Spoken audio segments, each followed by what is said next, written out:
안녕하세요. 닥터리의 1차 진료소입니다. 결론부터 말씀을 드리면 KF80 이상의 보건용 마스크가 권고가 되고요. 이것이 없다면 일반 천 마스크도 크게 도움이 된다고 말씀드릴 수 있습니다. 다만 마스크의 종류보다 중요한 것은 마스크와 얼굴 사이가 얼마나 잘 빈틈없이 밀착이 되느냐 여부가 중요합니다. 이유를 말씀을 드리면 우선 마스크를 보게 되면 KF80, 94, 95, N95 등의 명칭을 들어보셨을 건데요. KF란 것은 코리안 필터의 약자입니다. 식약처에서 허가를 했다는 인증 표시인데요. 뒤에 숫자는 입자를 차단하는 퍼센티지를 말합니다. 화면에 보이는 것처럼 0.4에서 0.6 마이크로미터 크기의 입자를 차단해 주게 됩니다. 참고로 N95는 미국의 기준이고요. 대략 KF94에 해당한다고 보시면 되겠습니다. 그런데 신종 코로나 바이러스는 0.1 마이크로미터인데 이런 마스크들이 소용없는 거 아니냐고 불안들 하십니다. 그래서 일반 마스크는 끼나마나 아니냐라고 하시는 분들이 있는데, 그런데 그렇지 않은 게 코로나 바이러스라는 것은 비말로 전파가 됩니다. 비말이라는 것은 감염자의 침방울인데 보통 비말의 크기가 필터보다 약 10배 이상 큽니다. 그래서 괜찮습니다. 만약 감염자가 있는데 허공에 기침을 한번 하게 되면 대략 2m 반경으로 3,000개 정도 비말이 분사가 된다고 합니다. 그 크기가 대략 5 마이크로미터 이상입니다. 5 마이크로미터도 최소 크기이기 때문에 보통은 이 비말의 크기는 그보다 더 큽니다. 따라서 마스크로 비말이 필터를 통해 통과가 거의 안 됩니다. 다만 얼굴과 마스크 틈이 필터 크기보다 훨씬 더 크기 때문에 여기로 비말이 들어갈 수가 있겠죠. 이런 식으로.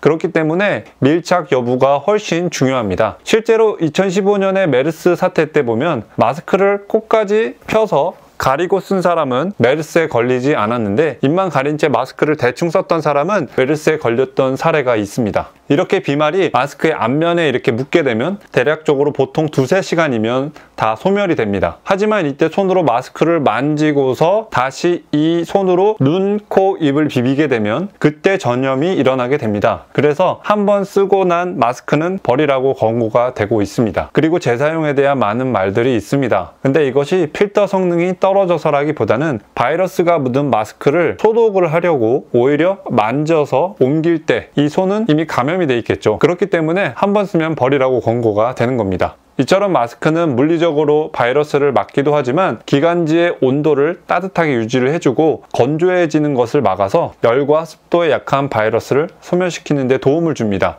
만약에 KF80 이상의 마스크를 구하지 못했다 할지라도 밀착력이 좋은 일반 천 마스크라도 쓰고 나서 바로바로 빨아서 쓰면 괜찮습니다.